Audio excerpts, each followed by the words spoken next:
Informasi dari para nabi dan rasul tentang rububiyah Allah Subhanahu wa taala. Semua nabi-nabi menyampaikan tentang masalah itu. Apa yang kita sampaikan tadi, Allah pencipta, Allah pemilik, Allah pengawas, penyiap asopan, pemusnah, itu semua nabi-nabi sampaikan. Saya ini cuma penyambung lidah saja, menyampaikan apa yang nabi-nabi yang memang diutus oleh Allah Subhanahu wa taala untuk sampaikan. Informasi dari para nabi dan rasul tentang rububiyah Allah Subhanahu wa taala, kesaksian mereka secara pribadi dan pengakuan mereka tentangnya. Sebagai contoh, Nabi Adam alaihissalam di dalam doanya mengucapkan surah Al-A'raf ayat 23. Doanya make Rabbana. Rabbana, kata-kata Rabb ya. Jadi kalau Bapak Ibu bilang Rabbana atau Rabbi, ya, Rabbi gfirli wali walidayya, ya, Rabbana atina fid dunya hasanah. Ini kata-kata Rabb berarti kita sedang bilang gini, wahai penciptaku, wahai penyiap asopanku, wahai yang selalu mengawasiku, wahai pemilikku, dan wahai yang akan memusnahkanku. Itu Rabb. Jadi kita ngucapin itu sebenarnya gitu. Itu maknanya. Jadi Nabi Adam sendiri mengatakan Rabbana, wahai pencipta kami, pengawas kami, penyiap asopan kami, pemilik kami, ya pemusnah kami. Zalamna anfusana, kami telah menzalimi diri kami, menganiaya diri kami. Wa illam taghfir lana wa tarhamna lanakunanna minal khasirin. Kalau engkau tidak mengampuni kami, tidak memberikan rahmat kepada kami, pastilah kami termasuk orang-orang yang rugi.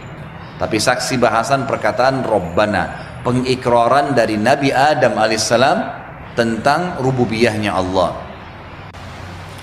Nabi Nuh alaihissalam di dalam pengakuannya kepada Allah mengucapkan surah Nuh ayat 21. A'udzu billahi minasyaitonir rajim. Rabbi, wahai penciptaku, pengawasku, penyiap asopanku, pemusnah, pemilikku. Innahum asawni wattaba'u man lam yazidhu maluhu wa waladuhu illa khasara. Wahai Rabbku, sesungguhnya mereka telah mendurhakaiku dan telah mengikuti orang-orang yang harta dan anak-anaknya tidak menambah bagi mereka kecuali kerugian belaka. Jadi di sini Allah Subhanahu wa taala menceritakan tentang keadaan Nabi Nuh alaihissalam yang mengeluhkan, curhat kepada Tuhannya. Tahu apa yang terjadi? Waktu sudah Nabi Nuh ucapkan doa ini, Allah Subhanahu wa taala ijabah. Allah utus Jibril lalu menyuruh Nabi Nuh alaihissalam buat kapal. Kapal untuk supaya selamat, gitu kan. Kapal ini bukan main-main, kapal yang sangat besar. Dan yang uniknya adalah pada saat itu lokasi dakwanya Nabi Nuh padang pasir, nggak ada air. Dibuatlah kapal, maka setiap kali disusun kapal-kapal papan-papan kayu, kaumnya yang kufur ini lewat, ketawain Nabi Nuh, Nuh, kamu bawa kemana kapalmu? Kamu pakai kemana, ini padang pasir? Mau didorong, nggak ada lautan, nggak ada sungai di situ, jauh sekali padang pasir. Kalaupun ini mau diseret kemana sebesar ini? Mereka olok-olok, Nabi Nuh tetap diam aja, tetap bekerja sama orang-orang beriman sampai kapalnya jadi. Setelah kapalnya jadi, tahu apa yang dilakukan oleh orang-orang kafir itu? Mereka sepakat semua menghina Nabi Nuh alaihissalam. Dengan niat begitu, mereka buang air besar, buang air kecil di kapal Nabi Nuh. Semua datang, setiap mau buang air besar di kapal Nabi Nuh, buang air kecil, sampai kapal Nabi Nuh penuh dengan kotoran, gitu kan. Apa yang terjadi?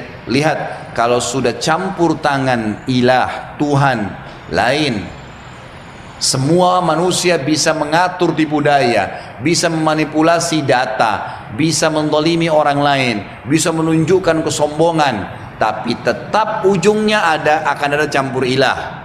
Nggak ada orang sombong akhirnya nggak dihukum sama Allah, nggak ada.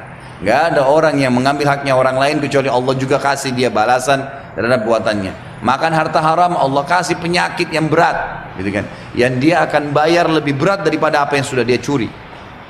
Allah Subhanahu wa taala pada saat itu memberikan penyakit kulit yang subhanallah hanya kena orang-orang kafir saja. Orang beriman nggak kena. Penyakit kulit mereka itu keluar bisul-bisul yang ngeluarin nanah, ngeluarin darah. Orang beriman nggak kena, cuma orang-orang kafir saja. Semua satu negeri itu kena.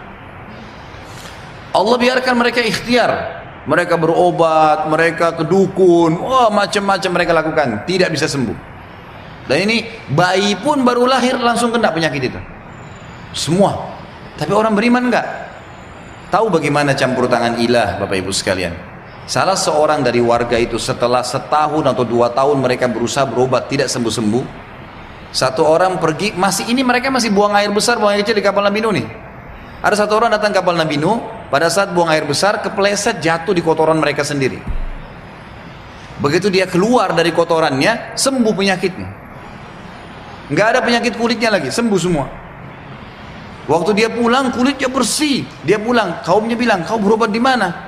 Saya nggak kemana-mana, tadi kepleset di kotoran kita. Apa yang terjadi? Satu negeri datang ke kapal Nabi Nuh, cemplungin dirinya mereka.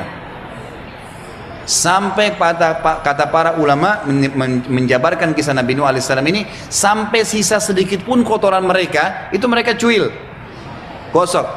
Sampai kapal Nabi Nuh bersih kembali dengan caranya Allah. Karena kalau masih sisa kotoran, masih ada yang kena penyakit tuh, dia harus berobat ke situ. Sudah sampai bersih kapal Nabi Nuh alaihissalam, bersih semuanya gitu kan. Barulah Nabi Nuh alaihissalam disuruh selamatkan orang-orang beriman dan disuruh naikkan siapa yang Allah suruh naikkan. Kemudian barulah banjir terjadi. Perhatikan campur tangan ilah, ketuhanan ini lain. Hati-hati, jangan mengundang murkahnya Allah.